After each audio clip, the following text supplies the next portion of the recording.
Hi, I'm Christine. In our videos, we talk about the huge advantage of knowing our natural colors, the ones that help us show up in the best possible way, rather than looking less attractive in our color choices.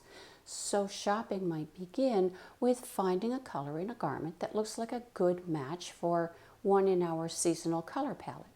The reason for going a little bit further is that the seasonal palettes have a lot of information, and as we saw in the last video on blue-green, it can help to narrow down the color families to make more confident choices. So if we were to only look at the reds and try to decide, well, with this shirt, could you find this person a good lipstick? You'd be, oh, well, like I gotta look at this again. It's a different way of looking at it. Oh yeah, okay, I could find some compatible lipsticks. I could find a pair of pants. I can make her an outfit. I can picture the jewelry. The seasonal palette has a lot of answers for you, but you gotta divide it up a little bit so your attention isn't too divided. The second reason for going a little bit further is that you can find colors between seasonal palettes that look extremely the same. Like in the 5 seasons with spring influence, you're going to find a lot of versions of turquoise. It's a color that they wear well. They don't all have the same version of turquoise. Among the palettes, the color can look the same, but it's not. The reason that so many colors can look similar, the reason that humans can look similar, is that all the other colors make them look normal or natural. So if you think of a seasonal color palette as that type of colorings, normal pinks and normal blues and normal whatever, the colors are all different, but they're calibrated the same way. So a season is a group of colors that have the same color calibrations as ours. Different colors, if you cut them out of the palette and laid them side by side, they would look totally different. If you took a person with blue eyes and switched them from one to the other, they would look totally different. But with the surrounding colors, they tend to look, or they can look, quite similar. So something happens when colors are close together. The colors all together in us, or the colors in us and our cosmetics, or the colors that we add to our appearance. In our perception, colors can change one another. Could be cooperative, like if they have the same calibration, could be conflicting if they have different calibrations. Well, that's what color analysis is. Looking for what is the calibration of all the colors in you, because it's the same calibration, that is your normal, your healthy, your natural, your present, so that you can find the most cooperative colors in the things that you buy.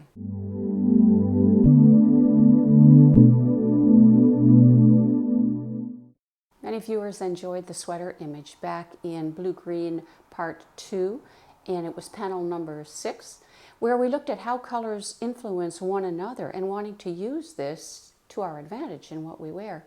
The small items on either side of the sweater, they stand in for the person of that coloring. They're the color swatches in those palettes. So we have a true summer person and we have a light summer person. Are the person's colors alongside losing energy when they're placed over the sweater? Losing energy from what?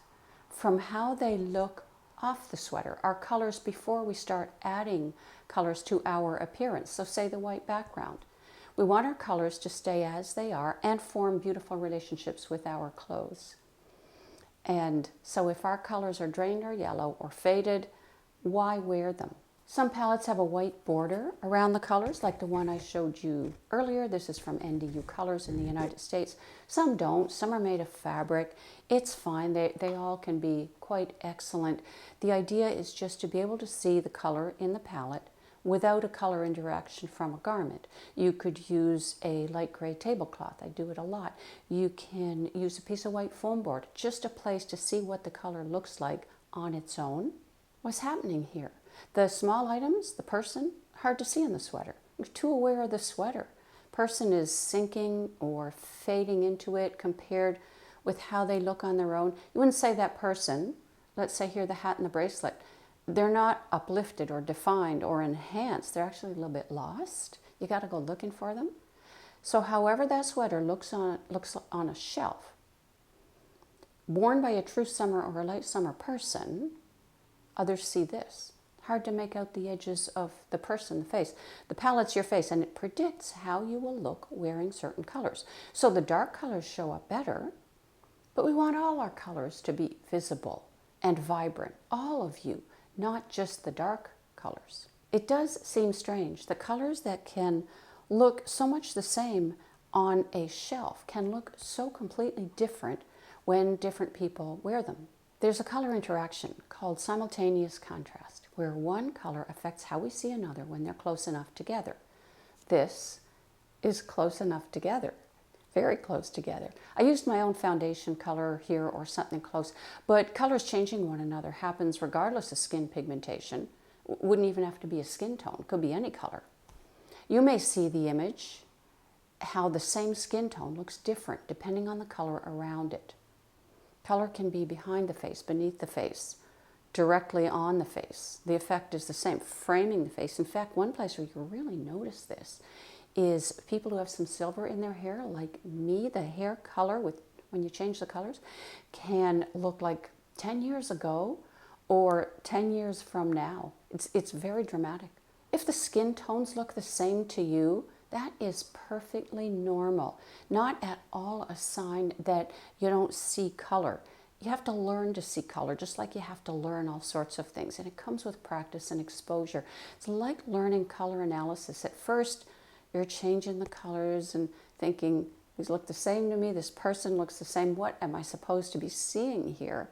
Well, try reading on this picture back and forth or up and down. Just relax your eyes. In a live color analysis, I'll change the drape 3 times, 4 times, 8 times. Your eyes will start seeing differences and they'll become more pronounced. And your eyes will say, hey, these look really different. So with the first set of drapes, this is why I don't make decisions. I don't make eliminations, because your eyes have to learn and watch and gather information. You have to have patience with it. So I see the skin tone with the rust as grayer than with the magenta. In the lower row, I think that's odd. It's hard to see the person or the clothes. The whole picture's gone fuzzy. You can't separate person from what they wear. The frame, my eyes are asking, what does this even mean? It is amazing to see your own face doing this. You know, the person in lilac, they look yellower than the person in the coral. But color effects go both ways. What our clothes do to us, and what we do right back to them. And I think that the person, the skin tone, is kind of draining vibrance from the clothing color, like the frame looks faded. And how this person might look wearing the coral or the lilac as clothing, it's a washout. And so compound this over all the colors in a person and all those we add to our appearance, and the cooperation or the conflict can become very pronounced. With every video that we do, the wonderful questions that viewers ask are amazing to me. And I so appreciate that when something doesn't make sense, you call me on it.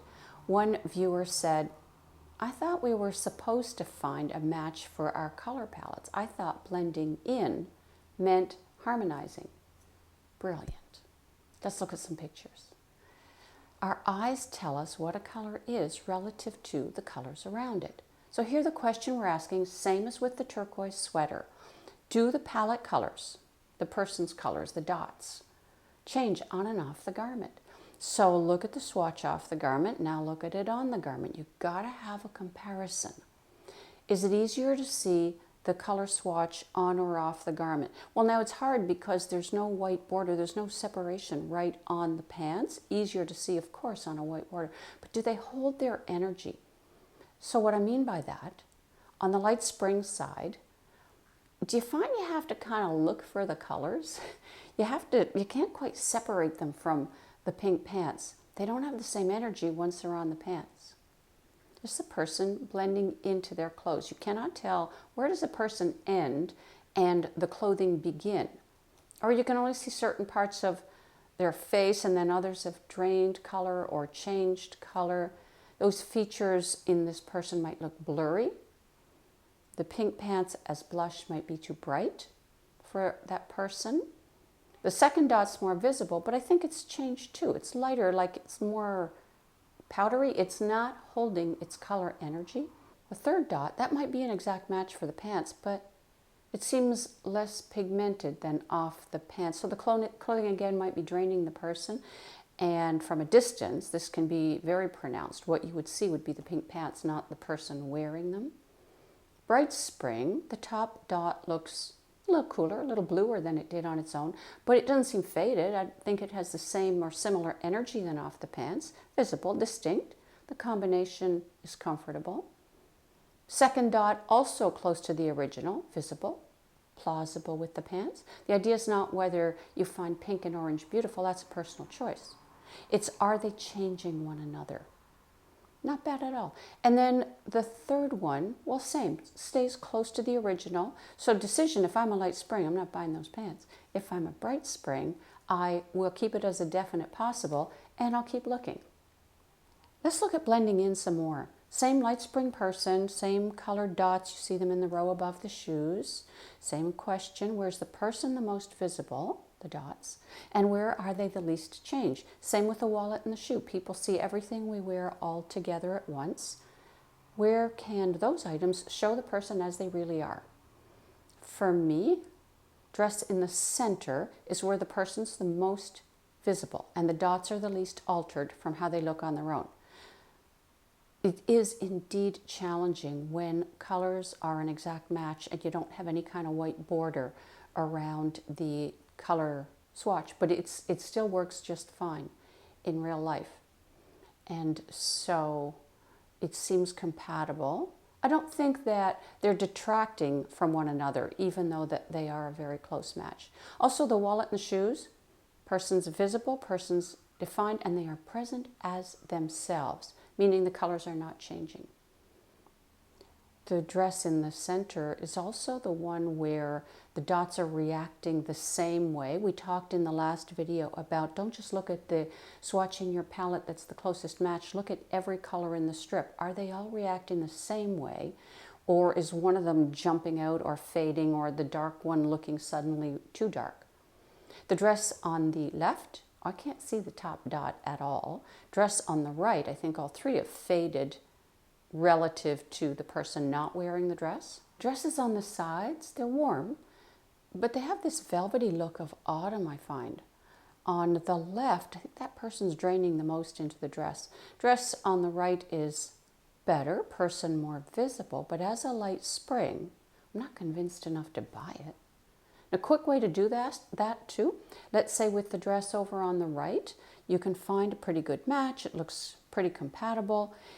Before you start taking things apart, just move the palette strip over to the next one, and the next one, and the next one. So in the same way that all the dots on the same strip should be reacting the same way, so should all the strips in the palette. So if you move the strip over and think, whoa, the greens just suddenly got really bright, then this may be a consideration to think about, or do a few more comparisons before you buy this item. It's a gorgeous dress in the center, but it has a price tag. So are we confident enough to buy it? And if not, well, what are we going to do next? Nobody is looking at us wearing a coral dress with only the corals in us. They're looking at it with all the colors in us. So let's use that. Let's work with a whole person and all of their colors. More than showing up, this person is lighting up both herself and the room. Spring's gift to the world when they wear their colors. What I mean when I say you want you and your clothes to be better for being together. The dots are the same, those light spring dots, as in the last two panels. And they are the same on and off the clothing. That's the whole thing, right? You can imagine them as blush, lip gloss, toenail polish. If those green sneakers were sandals, how gorgeous would that be? On the left, well, she's running errands. She was going to wear the scarf as a belt, but then she decides to tie it around the straps of the tote bag because she might want to wear it later. Everything goes with everything. Everything, and your closet has this unlimited flexibility. The t-shirt on the left, maybe it's soft autumn, doesn't matter, because there are very similar neutrals in both seasons. And light spring being brighter, you can use that to your advantage to help show up or define without any detracting effects. Over on the right, she's meeting you at a coffee shop for an interview. Your company is posting an opening for a position, what's your reaction? Hiring depends on the position, but nobody else in the coffee shop put together this outfit today. And not to put words in your mouth, but if I'm the interviewer, I am not thinking, the pink in those shoes is out of her season palette. I am thinking, okay, so you can think outside the box. Later that day, the center group, she's attending a backyard barbecue. Well, she's a spring, she's good with people, but she's shy and she's introverted. And so she always wears a conversation piece to public events. Here are the solar system earrings. Well, her wardrobe is beautiful and it's personal. She is an individual with a story. You're getting to know her. I would make a point of saying hi, and I would remember her next time I met her, and that her name is Celeste. Please appreciate that stories are not how we do color analysis with clients or how we teach it to students. We do get into the technical details. Becoming the authors of their own personal appearance stories is what our clients get from it. We're back to the pants. Bright Winter is a neighbor group to Bright Spring. It has light bright pinks. Well, you can't guess what's going to happen when colors meet, so we make it happen. We remember from the last video about comparing strips with the most similar colors between neighbor groups and how it can also help to compare the edges of the seasons, the colors that each group won't wear, they're too far away. And so here we have the wintry Bright Winter colors with one of the previous Bright Spring pinks and a new blue. So with Bright Winter, is anybody getting crazy vibes? Because I am. A Bright Winter, it's taken over. It's sidelining the rest of the colors, meaning once your eyes see it, the person, the dots, how much are they aware of the pants? It's a point here to be aware of the color of the garment because it's changing too when you work with your color palette. We tend to watch the swatches, but it's a two-way street, and so teach yourself, watch the garment. It might fade, it might get dark, it can do all kinds of things, but watch what it's doing, not just what the color palette is doing. I think Bright Spring looks reasonable. I see where the person ends and the clothes begin. Colors appealing together. The pink, the blue, the garment, they could have grown in the same garden. They look to me like they're under the same light. We saw this coral dress in this video back in panel 2. It had the other corals around it. And we thought, well, this one seemed the best of the group. But we weren't sure enough to actually buy it. And then at some point our eyes were just too full of coral chemicals. And we had to look at something else, like a real person in a real closet, which we did with Celeste. Celeste does buy the dress. She hangs it in her closet and thinks, dress looks fine. Checks it with her light colors. The cami, there's no fading or draining. The yellow's bright, but yellow and yellow-green are the colors we're most aware of. I can still make outfits. I see the t-shirt with the shoulder bag. This closet is still interactive. In the upper row, if the ivory top were jeans, they'd be great with that orange blouse. Nobody in any season goes out for an afternoon and comes home with this. Once you know your colors, you're shopping all the time so you don't miss out on the good stuff. And you're just much more selective about what you buy, and you're building yourself this beautiful, flexible wardrobe. And that experience of, I have a full closet and I can't put together one outfit, its days are numbered. Your closet is on cruise control. I really appreciated a recent video by New York stylist Gabrielle Arruda, link in the description, about social approval versus individuality. We can arrive at a perfectly harmonized wardrobe and still feel restless or incomplete, like we're searching for something. We don't know what it is. I think what can be missing is a piece that is truly us, highly expressive of, this is me. Celeste works with a stylist. I'm not one. But the stylists I know recognize that a person is a story of colors and shapes and personality and tastes and desires and fears. They're not dressing a convention or a chart or a rule or a formula. It might start that way, just like it does with color, so that you have a framework to build on. So Celeste says, I'm shy, but I want to move out of my comfort zone and take safe risks within every outfit to give me the confidence that I can do other things too. The stylist's eyes light up. You know, the glass bead bracelet. It's the dark end of light spring, but the transparency is beautiful, blue violet with red violet. Jewelry is intended to be an accent, so a little bright on the edges of the season is quite okay. Bracelet's worn at the end of the arm, and so Celeste is practicing stepping into the shoes of who she wants to become.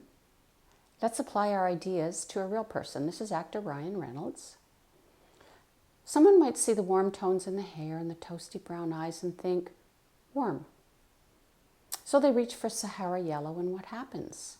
His skin tone becomes so near the jacket color that he blends into it, and it doesn't look like a healthy skin tone. It doesn't look like a natural suntan. I'm not sure what the color of the shirt is, whether it's white or the jacket is changing it. Maybe they used it to try to separate him visually from the suit, but white and Sahara yellow, they don't grow in the same garden. The combination's odd.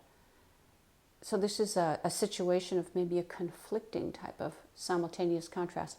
The tie may have been chosen as an autumn teal for this yellow, but it looks like no color and darker than it probably is. The yellow has placed itself in the skin tone, like right up to the hairline. You can see it in the lips, bit in the eyeshadow, bit in the ears. Without the beard, he would be the same color as the suit. The tie still looks like no color. The pocket square, well, that's an item I can understand what I'm looking at.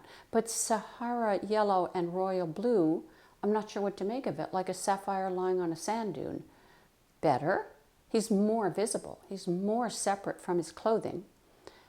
I don't sense he needs all this darkness. I wonder if it could be the camera angle, but it seems to make his body look bigger and his head smaller, and from a distance that would be more pronounced. And I don't find him convincing as the real Ryan, because if I were introduced, I would assume someone less fun or funny or kind or sweet or interesting than he is. It can be quite hard for men to add individuality to appearance. They don't seem to have the closet, the wardrobe variety, the style variety that women do. They use fewer accessories, they don't use cosmetics, and the conventional appearances for men are either even more neutral than for women, or you have the other extreme of corporate male, and then for events they default to black and white. I just don't think any of those would be Ryan's best choices. His skin has warm tones. Well, the clothing wouldn't be doing that, so they're probably a real part of him.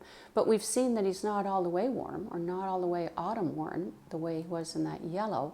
And I don't think he's all the way cool either. He's, like most people, between warm and cool, a bit of both, what's called a neutral season, and there's 8 of those. The hair and the beard, I think they're less pigmented, less present than they probably are. They look dusty or grayish, maybe a little bit greenish. The clothing colors are draining him to some degree. The real Ryan probably has more color presence and vitality than this one. Lip color isn't enhanced. It's drained. If anything, it's a little powdery and faint. Ties are such an underused accessory. They replace lipstick and jewelry. They add interest and glamour. They lift the person up a little bit. I love when men wear ties. I'd have a row of them on hooks already knotted. Just pull them on my head and, tie the knot. And here, this tie, I don't picture it. I don't see it as if it were blush or lip color. There's nothing like that in this person. I think there's better out there for Ryan. Some relief with this choice of neutral. This picture is maybe from 10 years ago. He's more distinct from his clothing. He looks healthy, good color in his hair, body. Head proportions seem better than before. I'm not missing the darkness. The dark eyes welcome touches of dark, but there's warmth here as well. Better beige than the Sahara yellow if he were to buy only one. I'm not sure these are his natural skin tones, or it's just another kind of yellow being placed into the skin from the clothing. If you could change one color, though, in this entire look, which one would you pick? Me, it'd be the white. I can live with the beige. I just can't live with that white. And the sweater is okay, too. It's the white that looks bluish and sharp. I love this Ryan. He's not changing his clothing, and it's not changing him. I really see the person here. Love his lip color, his hair colors look real, his facial features are defined. Skin tones look clean, they look real, they look healthy. Nothing is placing itself into his skin, so there's nothing between us and him. The real Ryan can tell his story. The lens is in focus and the person is showing up. Bright spring and soft autumn. They both have a green like this jacket among their neutrals. Well, they're both warm neutral kinds of coloring. Both have light grays, so of course there'll be similar colors in the two palettes.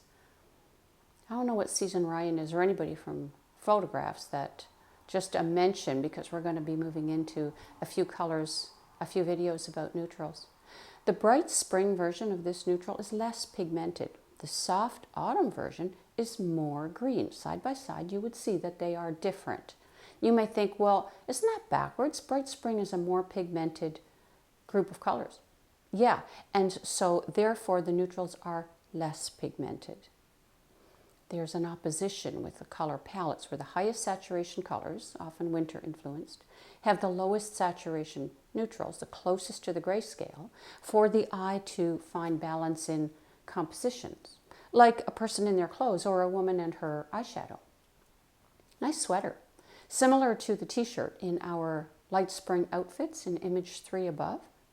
Season has the same versions or colors that are very similar to ours. They might be really useful, especially a color like this that's plentiful in retail. Let's talk about showing up. It's another wonderful viewer suggestion, a TED video with Mollie Kaye that I wanted to share with you, link below. The title is the Cure for Loneliness Hiding in Your Closet? And Mollie talks about Invisiwear and how you have to build a bridge for someone to cross. It is brilliant and it's highly entertaining the way that she does it. Here I am, maybe 15, 17 years ago. Someone had said, well, you have blue eyes, so you should have warm hair. And I said, if you say so. You look at this image. I don't even relate to this as me anymore. I can see the hair. Got it. I can see the eyes. Got it. You got anything else? Nothing. It's just energy draining down. It's like a face made of cream of wheat. You can't position the nose, the cheekbones, the lips, the chin, the clothes. It's all blending into one another. When you see this on your own face, it is a wake-up call because it's not subtle or vague at all. And then, well, it's a choice. Keep doing what you're doing or make different choices. Well, I picked B.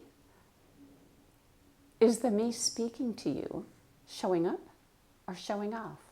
Showing up is a nonverbal invitation to meet. Showing off is a nonverbal form of bragging. I think it's competitive and performative. More look at me and less, hi, this is me. More vulnerable to show up as yourself, having all this appearance armor can feel supportive, but armor keeps others at arm's length, right? That's its job. This is me in 2013, still coloring my hair. For the person I am or have become or others know or want to become, I think about that a lot. As we said with Celeste, this to me is performative.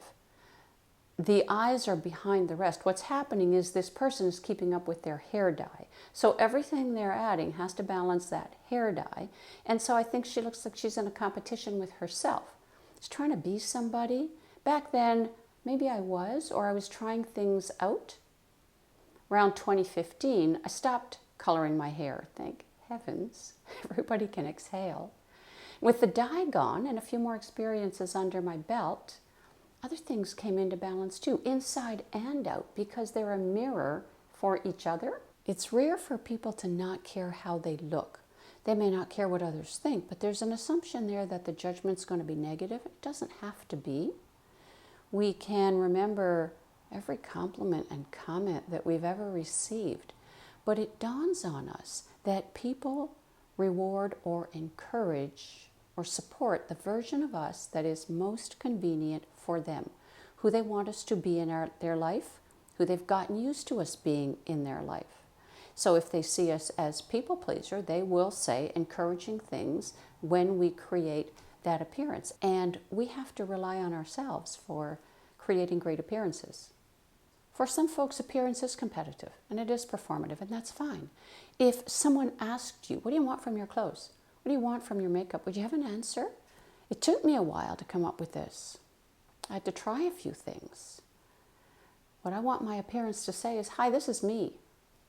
And hope it opens the door for, and tell me about you. The Beatles said, you can learn to be you in time. From the song, All You Need Is Love. Well, maybe with that and your color palette, you are well on your way. Thanks for being here. I'll see you next time.